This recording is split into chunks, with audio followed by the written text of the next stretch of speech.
28절 말씀까지를 함께 보십니다. 이제 한 목소리로 하나님 말씀 받들어 읽겠습니다.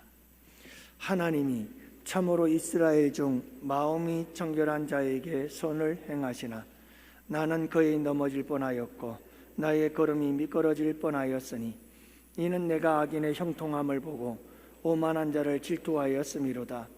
그들은 죽을 때에도 고통이 없고 그 힘이 강건하며 사람들이 당하는 고난이 그들에게는 없고 사람들이 당하는 재앙도 그들에게는 없나니 그러므로 교만이 그들의 목걸이요 강포가 그들의 옷이며 살찜으로 그들의 눈이 솟아나며 그들의 소득은 마음의 소원보다 많으며 그들은 능욕하며 악하게 말하며 높은 데서 거만하게 말하며 그들의 입은 하늘에 두고 그들의 혀는 땅에 두루 다니도다. 그러므로 그의 백성이 이리로 돌아와서 잔에 가득한 물을 다 마시며 말하기를 하나님이 어찌알리야 지존자에게 지식이 있으랴 하는도다. 볼지어다 이들은 악인들이라도 항상 평안하고 재물은 더욱 불어나도다. 내 손을 씻어 무지하다 한 것이 실로 헛되도다. 나는 종일 재앙을 당하며 아침마다 징벌을 받았도다. 내가 만일 스스로 이르기를 내가 그들처럼 말하리라 하였더라면 나는 주의 아들들의 세대에 대하여 악행을 행하였으리이다. 내가 어쩌면 이를 알까 하여 생각한즉 그것이 내게 심한 고통이 되었나니 하나님의 성소에 들어갈 때에야 그들의 종말을 내가 깨달았나이다. 주께서 참으로 그들을 미끄러운 곳에 두시며 파멸에 던지시리니 그들이 어찌하여 그리 갑자기 황폐되었는가. 놀랄 정도로 그들은 전멸하였나이다. 주여, 사람이 깬 후에는 꿈을 무시함같이 주께서 깨신 후에는 그들의 형상을 멸시하시리이다. 내 마음이 산란하며 내 양심이 찔렸나이다. 내가 이같이 우매 무지함으로 주 앞에 짐승이오나 내가 항상 주와 함께하온 주께서 내 오른손을 붙드셨나이다. 주의 교훈으로 나를 인도하시고 후에는 영광으로 나를 영접하시리니 하늘에서는 주 외에 누가 내게 있으리요 땅에서는 주밖에 내가 사모할 이 없나이다. 내 육체와 마음은 쇠약하나 하나님은 내 마음의 반석이시요 영원한 분깃이시라. 무릇 주를 멀리하는 자는 망하리니 엄녀같이 주를 떠난 자를 주께서 다 멸하셨나이다. 하나님께 가까이함이 내게 복이라. 내가 주 여호와를 나의 피난처로 삼아 주의 모든 행적을 전파하리이다. 아주 잘 맞는 그런 주제의 찬양 감사드립니다. 저희 고향에서 어릴 때부터 함께 한 교회에서 믿음 생활을 했던 친구들이 있습니다. 4명의 절친한 친구들이 있었는데요. 그 중에 한 친구가 이제 은행에 취업을 하게 되어졌고 또 은행원 동창을 만나서 결혼을 했어요. 빈손으로 시작했지만 둘이가 열심히 잘 살림을 꾸려가면서 안정을 찾기 시작하더군요. 아파트를 사고 다시 송도로 가서 송도에서 아파트를 사고 또 송도에서 또 다른 아파트로 옮기면서 그렇게 가정은 아름답게 이렇게 안정을 찾아가는 모습들을 보았습니다. 20여 년 전이었죠. 함께 이제 연말이 되면 내 친구들이 함께 모여서 또 한 해를 마감하면서 또 새해를 축복하면서 함께 모임을 갖고 교제를 나누곤 했습니다. 이제 그 친구 집으로 함께 모였습니다. 들어섰더니 대골 같은 집에 참 깨끗하고 아름답게 그렇게 꾸며 놓았더라고요. 그리고 또 그 여자친구는 친구의 아내죠. 그렇게 가지고 싶었는데 이렇게 장만하게 되었다고 그러면서 큰 온돌 소파를 이렇게 다 보여주면서 이렇게 자랑스럽게 얘기를 하더라고요. 참 부러웠어요. 그리고 그때 저는 그런 생각이 들더라고요. 나도 목회 그만두고 돈 벌까? 너무 부러운 거예요. 그때 저희는 교회 건물을 매입하고 굉장히 힘든, 늘 재정은 마이너스였고 사례를 받지 못하고 그렇게 고통 속에 살아가고 있었던 때거든요. 그런데 그 친구의 모습을 보니까 그런 생각이 들어요.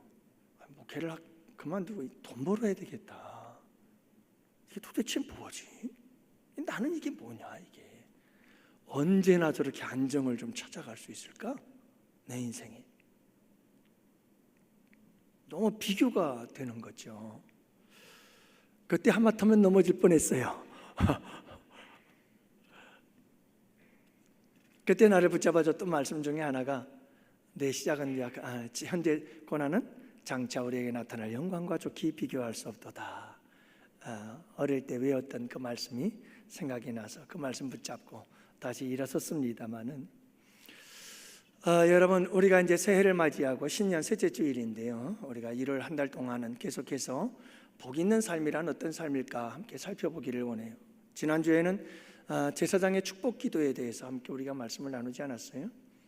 그리고 이어서 계속해서 우리가 복 있는 사람은 어떤 사람일까, 어떤 삶을 살아야 우리가 한 해 동안 복 있는 자의 삶을 살아갈 수 있을까를 함께 살펴보면서 은혜를 나누고자 하는데요, 오늘 보면 이 아삽이라고 하는 사람이 쓴 시입니다.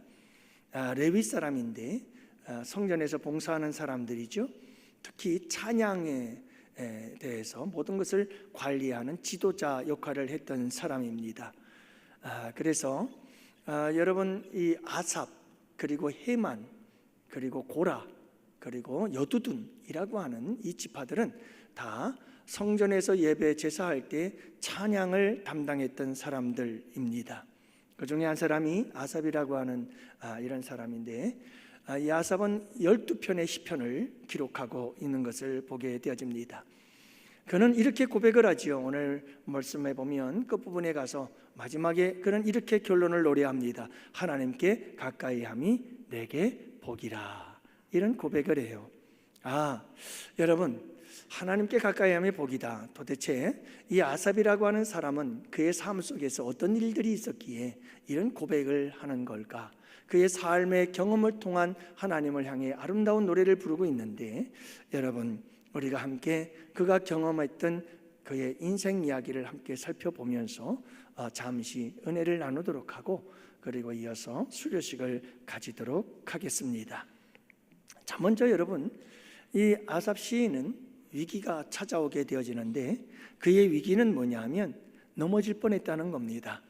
미끄러질 뻔했다는 겁니다. 그래서 2절 말씀에 보면 나는 거의 넘어질 뻔했고 나의 걸음이 미끄러질 뻔하였다, 이렇게 고백을 하는 것을 보게 됩니다. 그의 믿음이 흔들렸습니다. 뿌리채 흔들린 거죠. 믿음이 흔들리면 삶이 흔들립니다. 인생이 흔들리는 겁니다. 왜냐하면 여러분, 영적인 위기는, 신앙의 위기, 영적의 위기는 우리의 삶의 인생의 위기가 되기 때문입니다. 여러분, 이 아삽 기자가 왜 이런 위기를 당했을까요? 오늘 말씀에 살펴보면 3절부터 이는 이라고 설명을 해나갑니다. 그 이유는, 그가 넘어질 뻔하고 그가 미끄러질 뻔했던 이유가 뭐냐 하는 것들 쭉 설명을 해나가는데, 첫 번째가 부러워했기 때문입니다. 뭘 부러워했을까요? 악인의 형통함을 부러워했던 거예요. 여러분, 3절 말씀에 보면 이는 내가 악인의 형통함을 보고 오만한 자를 질투하였다라고 말하고 있어요. 다시 말하면 오만한 자들, 악한 자들이 잘 돼요. 형통한 거예요. 그걸 보니까 질투하였다고 번역을 했지만 이 말의 의미를 들여다보면 시기했다, 또는 여러분 부러워했다라고 하는 이런 의미가 포함되어져 있어요. 그러니까 여러분 보세요. 왜 질투하죠? 부러우니까 질투하는 거예요. 그게 부러웠던 거예요. 여러분, 이렇게 이 시인은 악한 자들이 잘 되는 걸 보니까 부러운 거예요. 그렇다고 우리 친구들이 악한 자라는 말 아니었어요. 오해하지 마세요. 그럼 오늘 본문의 말씀 보니까 여러분, 이 악인들의 모습을 보니 너무너무 잘되고 형통한 거예요. 그게 너무 부러워요. 그러다 보니 여러분, 세상이 악한 자들이, 오만한 자들이 잘되고 형통한 것을 부러워하기 시작하면 우리의 믿음은 흔들리기 시작하는 거예요. 흔들리기 시작하는 거예요. 그뿐이 아니에요. 악한 자들의 조롱이 그들에게 계속해서 쏟아져 들어왔어요. 여러분, 이 악한 자들이 뭐라고 조롱하냐면, 봐라, 너희들 우리 악하다고 뭐라고 그러지? 하지만 봐라, 우리의 삶이 얼마나 잘되고 형통하냐? 근데 너네들의 모습은 그게 뭐냐? 이 아삽 기자는 말할 수 없는 고난 속에 있었거든요. 아침마다 재앙이요, 종일토록 재난이요, 아침마다 징벌을 받는 자와 같았어요. 그러니 봐라, 너희들 꼴이 어떠냐? 그러면서 비웃고 조롱하는데 낙심이 되지 않을 수가 없는 거예요. 내 모습은 이게 뭐지? 아니, 세상에서 하나님도 안 믿고 그냥 마음대로 사는 사람들, 저들은 잘 되는데 나는 도대체 이게 뭐야? 이런 마음이 들기 시작하면서 이 아삽 기자는 시험에 들기 시작했던 거예요. 또한 여러분, 비교의식이 막 몰려오기 시작했어요. 비교의식이. 보세요, 4절 말씀해 보니까 여러분, 이 악한 자들은 죽을 때 고통도 없이 죽어. 그리고 죽기 전까지 힘이 강건해. 그게 4절 말씀이에요. 그러니 얼마나 이게 복 있는 사람들이에요? 여러분, 고통도 없이 죽고 죽기 전까지 힘이 강건한 거예요. 5절 말씀해 보니까 사람들이 당하는 고난이 그들에게는 없어요. 사람들에게 당하는 재앙이 그들에게는 없어요. 악인들이 잘 되는 거예요. 그래서 교만이 목걸이가 되고 강포가 그들의 옷이 되어 함부로 사람들에게 말하며 의시되면서 목에 기부스를 하고 큰 소리치며 사는 거예요. 여러분, 이런 모습들을 바라보면서 자기의 처지를 돌아다 보니 비교가 되기 시작하는 거예요. 여러분, 14절 말씀해 보니까 나는 종일 재난을 당하며 아침마다 징벌을 받는도다.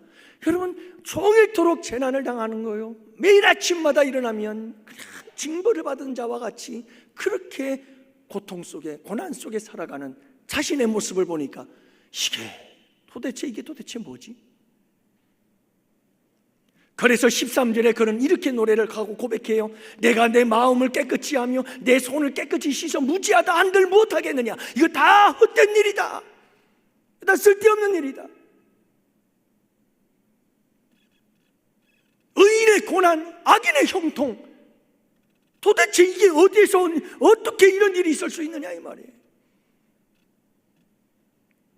결국 이 일로 인해서 시인은 하마터면 넘어지고 하마터면 미끄러질 뻔했다라고 고백을 하고 있는 거죠. 그러면 여러분, 왜 도대체 이 시인은 그렇게 조롱이 크게 들려오고, 그리고 세상 사람들의 형통이, 악인들의 형통이 왜 그렇게 부러웠으며,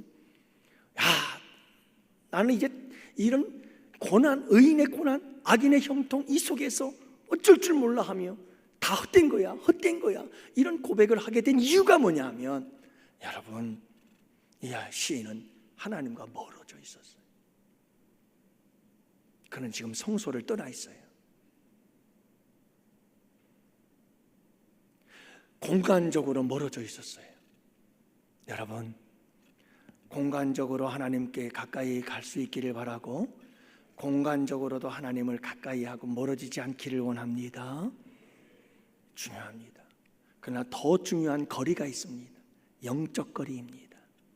여러분, 영적으로 항상 하나님을 가까이 하실 수 있기를 원합니다. 여러분, 우리가 공간적으로나 영적으로나 하나님과 멀어지면 자꾸 세상 사람들이 살아가는 모습들이 부러워지기 시작합니다. 그리고 세상 사람들이 조롱하고 비웃는 것 같이 보입니다. 야, 예수 믿으면 뭐하냐? 예수님이 뭐다? 봐라, 우리 봐라, 이렇게 잘 살지 않니? 조롱하고 비웃는 것 같습니다. 그리고 자꾸 비교가 됩니다. 아니, 저 사람들은 저렇게 잘 되는데 난 도대체 이게 뭐지? 신앙생활 열심히 해도 헛것이구만. 이런 생각이 들기 시작하면서 우리의 믿음은 한없이 무너지게 되는 겁니다. 여러분, 바로 이 아삽 기자가 하마터면 거의 넘어지고 미끄러졌던 이유가 여기에 있었습니다. 사랑하는 성도 여러분, 이럴 때 이 아삽 기자는 어떻게 대처했을까요? 이 위기의 대처 능력이 무엇이었을까요? 이 위기에 대처하는 방법이 무엇이었을까요? 오늘 본문 말씀 두 번째 우리가 살펴볼 것은 이런 위기에 처한 아삽 기자가 여러분 이 위기에 대해서 반응을 나타내는데 대처 방법이에요. 두 가지를 볼 수가 있어요. 하나는 뭐냐 하면 생각하기를 시작해요.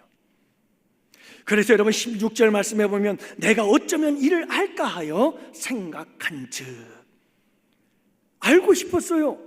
의인의 고난, 악인의 형통, 도대체 이게 왜 이런 일들이 일어나는 거냐, 알 수가 없었어요. 그래서 이것을 알고자 해서 낙심이 되고 정말 이것이 내 신앙을 흔들고 있지만 그래도 이 아삽 기자는 계속해서 생각했어요. 끊임없이 생각했어요. 여러분 생각하시기를 바랍니다. 계속 생각했어요. 생각했다는 말은 기도하며 생각하고 생각하며 기도하고 하나님께 묻는 거죠. 하나님, 도대체 왜 이런 일이 있는 걸까요? 악인의 형통, 의인의 고난, 도대체 이 세상에 왜 이런 일들이 일어나고 있는 거죠? 끊임없이 묻고 또 물었던 거예요. 왜 이렇게 불공평한 겁니까? 도대체 이 이유를, 이 답을 어디에서 찾아야 됩니까? 그는 생각하고 기도하고 생각하면서 끊임없이 묻고 물었던 거예요. 얼마나 이 문제를 또 인하여 고민하였던지 머리가 아플 정도였어요. 그래서 여러분 13절 계속 보면 내가 어쩌면 이를 알까 하여 생각한 적, 그것이 내게 심한 고통이 되었다. 얼마나 이 문제를 가지고 씨름하며 고민했는지 심한 고통이 되었다고 고백할 정도였어요. 그러나 여러분 끊임없이 알 수 없는 이 세상에 이런 딜레마에 빠지고 도대체 의인의 고난과 악인의 형통, 이와 같이 불공평한 이 세상의 현상들을 바라보면서 이런 상황들을 바라보면서 여러분 끊임없이 하나님께 묻고 또 묻고 기도하고 또 기도할 수 있는 여러분들이 되시기를 바랍니다. 또 생각하고 주님 안에서 생각하고 끊임없이 생각하세요. 그럴 때 여러분 신앙의 터닝 포인트가 우리에게 일어나게 되어집니다. 인생의 반전의 드라마가 우리 가운데 일어나게 될 것입니다. 우리에게 새로운 삶의 역사가 창조되어지게 될 것입니다. 이게 첫 번째, 끊임없이 생각했어요. 두 번째, 여러분 그가 이 위기에 처했을 때 어떻게 대처했느냐? 거룩한 습관을 따라갔어요. 이 거룩한 습관이 답이에요. 여러분 오늘 말씀 17절에 보면 하나님의 성소에 들어갈 때에야 하나님의 성소에 들어갑니다. 드디어 하나님의 성소 밖에 있었던 이 시인이 하나님의 성소 안으로 들어가는 거예요. 성소 안. 여러분 성소 안에 들어갔을 때 어쩌면 늘 드나들던 곳이었는데 바로 오늘은 놀라운 깨달음의 역사가 있게 되어졌어요. 할렐루야. 여러분 성소에 들어갈 때 이 시인은 놀라운 사실을 깨닫게 되어요. 어떤 사실을 깨닫느냐? 악인의 형통, 의인의 고난, 도대체 이 불공평한 현실, 여기에 대한 답을 얻게 되어졌어요. 악인의 형통, 그러나 그들은 잠시다 그들의 종말을 알게 된 줄 믿으시기를 바랍니다. 악인의 종말은 금방 사라질 것이다. 갑자기 황폐하게 될 것이고 전멸할 것이고 사라질 것이다. 하나님의 심판이 그들에게 결말이다. 그들은 최후가 영원한 형벌이다. 분명한 답이 그에게 나타나게 된 줄 믿으시기를 바랍니다. 그러면서 이 시인은 고백합니다.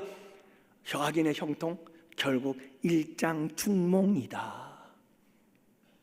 그래서 20절 말씀해 보면 주여 사람이 깬 후에는 꿈을 무시함같이, 여러분 사람이 꿈꾸었다 그 꿈을 무시하잖아요. 깨고 난 다음에는 주께서 깨신 후에는 그들의 형상을 멸시하리이다. 그러면서 여러분 꿈에 대해서 얘기를, 다시 말하면 악인의 형통이라고 하는 일장춘몽, 봄날의 한바탕의 꿈으로 끝나버릴 것이다. 이 사실을 이 아삽 기자는 성소에 들어갈 때 깨달았다 이 말입니다. 여러분, 만약에 성소에 들어가지 않았더라면 이 아삽 기자는 이 사실을 깨닫지 못했을 거예요. 그는 미끄러졌을 거예요. 그는 넘어지고 말았을 거예요. 그러나 그가 성소에 들어갔기 때문에 그로 하여금 이런 사실을 깨달아 알게 되는 역사가 있게 된 줄 믿습니다. 그렇다면 도대체 아삽 기자는 어떻게 이 성소를 향해 나아갈 수가 있었을까요? 지금 이 시인은 영적인 침체기예요. 넘어지고 미끄러질 뻔한 상황이에요. 하나님과 거리가 멀어져 있었어요. 그럼에도 불구하고 이 시인은 지금 성소를 찾았어요. 성소로 들어갔어요. 도대체 그로 하여금 성소로 들어가게 만든 것이 무엇일까요? 평소에 그의 습관이었어요. 평소에 그의 습관이었어요. 늘 아삽 기자, 하나님께 제사하는 그 찬양의 담당자로서 하나님의 성소를 드나드는 것이 그의 삶이었어요. 그의 습관이었어요. 사랑하는 양혼의 성도 여러분, 그가 비록 영적으로 침체기를 맞이하고 그가 영적으로 송두리째 흔들리는 위기 상황 속에서도 그의 발걸음은 자기도 모르게 성소를 향하고 있었던 거예요. 거룩한 습관을 따라서 그는 발걸음을 옮겼는데 그것이 성소였던 것이고, 그 성소에 들어가면서 그는 놀라운 사실을 깨닫게 된 줄로 믿습니다. 사랑하는 양혼의 성도 여러분, 그러므로 평소에 평안할 때, 모든 것이 형통하고 잘 될 때에 항상 거룩한 습관을 만들어 가시는 여러분들이 되시기를 축복합니다.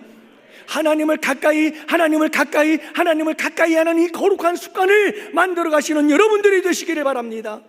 우리 예수님처럼 이 거룩한 습관을 만드십시오. 우리 예수님을 보세요. 새벽마다 미명 시간에 일어나 기도했습니다. 밤마다 기도했습니다. 우리 예수님 보세요. 가는 곳곳마다 사람들이 오기만 하면 말씀을 가르쳤습니다. 말씀 붙잡고 살았습니다. 여러분, 우리 예수님을 보세요. 사람이 보이기만 하면 우리 예수님은 놀라운 치유와 회복의 역사를 이루시며 복음 전파의 역사를 이루어 주신 줄 믿습니다. 이게 우리 예수님의 거룩한 습관들이죠. 여러분, 우리에게도 평소에 늘 이런 습관들이 있게 되어지기를 축복합니다. 특별히 여러분, 하나님의 전을 찾는 이런 예배자의 삶이 거룩한 습관이 될 수 있기를 주님의 이름으로 축복합니다. 여러분, 평소에 자꾸 주님의 전을 찾으세요. 나도 모르게 내 발걸음이 이곳을 향할 수 있도록 여러분 계속해서 거룩한 습관을 만드세요.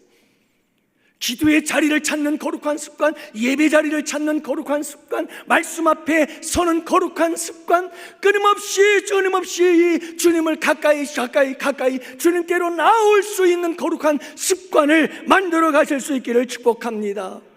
왜냐고요? 그러면 여러분, 바로 이 아삽 기자와 같이 우리가 고난의 때, 위기의 때에, 영적인 침체기 때에 여러분 빛을 발하기 시작합니다. 무엇이요? 우리의 평소의 거룩한 습관이, 그 습관이 우리에게 빛을 발하기 시작합니다. 우리에게 힘이 되어지고 우리에게 능력이 되어지고 우리로 하여금 깨닫게 하고 우리를 새롭게 하고 반전과 역전의 역사를 이루게 만드는 능력이 되는 줄을 믿으시기를 바랍니다. 바로 그런 기회가 어디서 찾아오느냐? 여러분, 하나님을 가까이 하는 거룩한 습관이에요. 이거는 하루아침에 되는 게 아니에요. 사랑하는 양혼의 성도 여러분, 이 거룩한 습관을 통해서 모든 위기도 능히 극복하며 하나님께로 가까이 나아가는 자에게 주시는 하나님의 은혜와 축복의 주인공들이 되시기를 주님의 이름으로 축원합니다. 그래서 이제 마지막 말씀을 보면 하나님을 가까이 함이 내게 복이라는 고백이 터져 나오게 되는 거죠. 여러분, 왜 이런 고백이 되냐면 하나님을 멀리 갔다가 하마터면 넘어지고 미끄러질 뻔한 그가 여러분 참 이런 거룩한 습관에 의해서 성소에 나와서 마침내 깨달은 거예요. 그래서 이제 반전의 역사가 일어나면서 그가 하나님께로 가까이 나아갈 때 그가 받은 은혜가 있어요. 어떤 은혜들이 있느냐 하면 첫 번째는 내가 참 우매무지하였습니다 하는 사실을 깨달아요. 나의 실존을 깨닫는 거예요. 여러분, 세상 악한 자들의 형통을 부러워했던 자기의 우매무지함을 이제야 깨달았어요. 참 세상 사람들 악한 자들의 그 형통을 부러워하면서 나는 도대체 뭐냐 하면서 원망하고 불평했던 나의 그 실존이 얼마나 우매무지한 존재요, 짐승과 같은 존재인지를 깨닫게 돼요. 이런 깨달음의 은혜가 함께 하실 수 있기를 주님의 이름으로 축복합니다. 여러분, 이게 큰 복입니다. 뿐만이 아니에요. 그와 같은 우매무지한 나였지만 그럼에도 불구하고 거룩한 습관을 따라 주님의 성소로 들어갔더니 주님과 함께 했더니 하나님께서 나를 무엇하더라? 붙잡아 주시더라. 23절 말씀이에요. 여러분이 하나님의 붙잡아 주시는 은혜를 경험할 수 있는 여러분들이 되시기를 축복합니다. 또 여러분, 그뿐만이 아니에요. 내 육체와 마음은 쇠약하나 알았어요. 얼마나 내 육체와 마음이 쇠약한지. 악인의 형통함을 바라보면서 그냥 무너져버렸던 나 자신의 연약함을 고백하고 있는 거예요. 그러면서 뭐라고 말합니까? 하나님은 내 마음의 반석이십니다. 나의 영원한 분기십니다. 할렐루야. 이게 26절의 고백이에요. 사랑하는 양원의 성도 여러분, 하나님을 가까이 할 때 이와 같은 놀라운 은혜와 축복이 함께할 수 있기를 축복합니다. 나의 연약함을 깨닫고 하나님만이 내 마음의 반석이시며 하나님만이 내 삶의 반석이십니다. 아름다운 이런 고백이 나올 수 있게 되기를 축복합니다. 거기서 끝나지 않습니다. 24절, 주의 교훈으로 나를 인도하시고 후에는 영광으로 나를 영접하시리라고 말씀합니다. 주님, 이제는 내가 주님 맡기겠습니다. 주님 인도하여 주옵소서. 이제는 악인의 형통 부러워하지 않겠습니다. 오만한 자가 잘 되는 거 부러워하지 않겠습니다. 이제 뭐만 따라가겠습니다? 주님만 말씀만 탁 따라가겠습니다. 그러면 반드시 하나님은 나를 영광으로 이끄실 줄 믿습니다. 할렐루야. 여러분, 이런 믿음의 고백으로 살아가기를 축복합니다. 뿐만이 아닙니다. 더 나아가서 이 시인은 이렇게 고백합니다. 하늘에서는 주 외에 누가 있으리요, 땅에서는 주밖에 사모할 리 없나이다. 아름다운 사랑의 고백인 줄로 믿습니다. 여러분, 관계 중에서 최고의 관계의 절정이 무엇일까요? 사랑의 고백 아닐까요? 여러분, 우리 주님과 아름다운 사랑의 고백이 있게 되기를 주님의 이름으로 축복해요. 이 경험을 통해서 이 아삽 기자는 하나님 사랑합니다. 주님밖에, 하늘과 땅에 주님밖에 사랑할 자가 없습니다. 이런 아름다운 고백을 하게 된 줄 믿습니다. 그래서 그는 고백하는 겁니다. 하나님을 가까이 함이 내게 복이라.